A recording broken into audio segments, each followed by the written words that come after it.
அவருடைய நல்ல நாமம் உயர்த்தப்படுவதாக. லூக்கா 21:14 கவலைப்படாதிருக்கும்படி உங்கள் மனதிலே நிர்ணயம் பண்ணிக்கொள்ளுங்கள் என்று வாசிக்கிறோம்.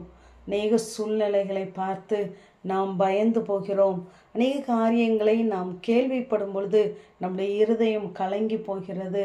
ஆனால் எந்த சூழ்நிலையாக இருந்தாலும் தேவன் அறியாததும் அனுமதியாதது எதுவுமே என்னுடைய வாழ்க்கையிலே நடப்பதில்லை, வருவதில்லை என்ற நம்பிக்கை நிச்சயம் நமக்குள்ளே இருக்குமானால் நாம் எதை குறித்தும் பயப்படவோ கலங்கவோ மாட்டோம். அப்படியாக நம்முடைய இருதயத்திலே நான் எதை குறித்தும் கலங்க மாட்டேன் என்ற நிர்ணயம் நமக்குள்ளே இருக்குமானால் தேவன் நிச்சயமாகவே அதற்கு நமக்கு உதவி செய்வார். முந்தைய பகுதிகளை நாம் வாசித்து பார்ப்போமானால், யுத்தங்களையும் கழகங்களையும் நீங்கள் கேள்விப்படும் பொழுது பயப்படாதிருங்கள், என் நாமத்தின் நிமித்தம் நீங்கள் துன்பப்படும் பொழுது பயப்படாதிருங்கள் என்றெல்லாம் நாம் வாசிக்கிறோம். ஆகவே சூழ்நிலைகள் எதுவாக இருந்தாலும் நம்மோடு கூட தேவன் இருக்கிறார். அவர் அனுமதியாமல் எதுவும் நம்முடைய வாழ்க்கையிலே வருவதில்லை, நடப்பதில்லை என்ற நிர்ணயம் நமக்குள்ளே இருக்குமானால் நிச்சயமாய் நாம் அவைகளையெல்லாம் கர்த்தருடைய வார்த்தையினாலே கடந்து போவோம். இங்கு தாவீது தன் தேவனாகிய கர்த்தருக்குள்ளே தன்னை திடப்படுத்தி கொண்டான் என்று வேதம் சொல்கிறது.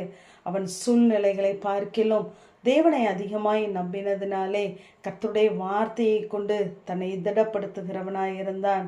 நாம் கவலைப்படுகிறதுனாலே நம்முடைய வாழ்க்கையிலே எதுவும் கூடி போவதும் இல்லை, குறைந்து போவதும் இல்லை. லூக்கா 12 25 வாசிக்கிறோம். கவலைப்படுகிறதுனால் உங்களில் எவன் தன் சரீர அளவோடு ஒரு முழத்தை கூட்ட முடியும்? மிகவும் அற்பமான காரியம் முதலாய் உங்களால் செய்யக்கூடாதிருக்க மற்றவர்களுக்காக நீங்கள் கவலைப்படுகிறது என்ன என்று வாசிக்கிறோம்.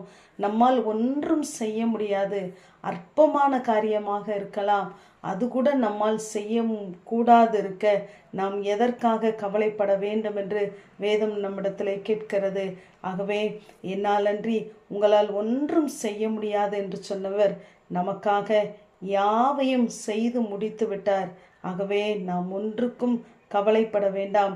அநேக காரியங்களை சூழ்நிலைகளை குறித்து நாம் பயப்படும் பொழுது கவலைப்படும் பொழுது நாம் எண்ணிக்கொள்ள வேண்டியது, இதுவரை நடத்தினார், இதை காட்டிலும் எத்தனையோ பெரிய பிரச்சனைகள், போராட்டங்கள், கண்ணீர்கள், பலவீனங்களிலிருந்து நம்மை பாதுகாத்து தாங்கவும் தாண்டவும் உதவி செய்த தேவன் இந்த காரியத்திலும் நம்மோடு கூட இருப்பார் என்ற நம்பிக்கை நமக்குள்ளாய் இருக்க வேண்டும். அப்பொழுதுதான் நாம் இதையும் தாண்டி கடந்து போவோம் என்ற தெய்வ வார்த்தை நமக்குள்ளே கிரியை செய்யும்.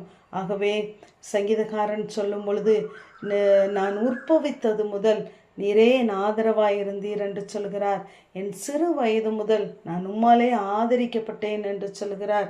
ஆகவே அவருடைய சிறிய வயதிலிருந்தே கர்த்தரை அவர் நம்பினதினாலே, அண்டி கொண்டதினாலே அவர் எந்த சூழ்நிலைகளை பார்த்தும் பயப்படவில்லை.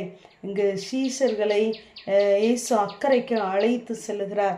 வழியிலே அங்கு கடல் கொந்தளிக்கிறது, புயல் காற்று வீசுகிறது. சீஷர்கள் கேட்கிறார்கள், உமக்கு கவலை இல்லையா என்று. அங்கு அழைத்தவர் சகலவற்றையும் பார்த்து கொள்ளுவார், இயேசு நம்மோடு கூட தான் இருக்கிறார் என்ற அந்த நினைவு கூட இல்லாமல் அவர்கள் இயேசுவை கேள்வி கேட்கிறார்கள். ஆகவே நாம் எதை நிர்ணயித்திருக்கிறோமோ நம்முடைய வாழ்க்கையிலே அதிலே நாம் நிலைத்திருக்கிறவர்களாய் இருக்க வேண்டும். லூக்கா 12 நம்மால் உங்களால் ஒன்றும் செய்ய முடியாது என்கிறார். எரேமியா 32:27 என்னால் செய்ய முடியாத காரியம் ஒன்று உண்டோ என்று கேட்கிறார். உன்னால் முடிந்ததை சொல், என்னால் எது முடியாது என்பதை சொல் என்று அவர் கேட்பதாக நமக்கு தெரிகிறது. ஆகவே ஒவ்வொரு நாளும் சகலவற்றையும் தாண்டுவதற்கு தேவன் புதிய கிருபையை தருகிறார். நம்முடைய பலன் எது, பலவீனம் எது என்பதை அவர் அறிந்திருக்கிறார். ஆகவே நம்மை தேவ கரத்திலே அர்ப்பணிப்போம், நிர்ணயம் பண்ணதிலே நிலை நிற்போம். ஆமேன். ஜபம். பிதாவாகிய தேவனே, குமாரனாகிய இயேசு கிறிஸ்துவின் நாமத்தின் மூலமாய் உடைய சன்னிதானத்திலே வருகிறேன். நான் நினைத்தபடியே நடக்கும், நான் நிர்ணயித்தபடியே நிலை நிற்கும் என்ற வேத வார்த்தையின்படி கர்த்தாவே, நீர் எங்கள் வாழ்க்கையிலே நிர்ணயித்த காரியங்களிலே நாங்களும் நிலை நிற்க கர்த்தர் எங்களுக்கு பலன் தாங்க. இயேசுவின் மூலம் ஜபங்கேலும் எங்கள் நல்ல பிதாவே. ஆமேன்.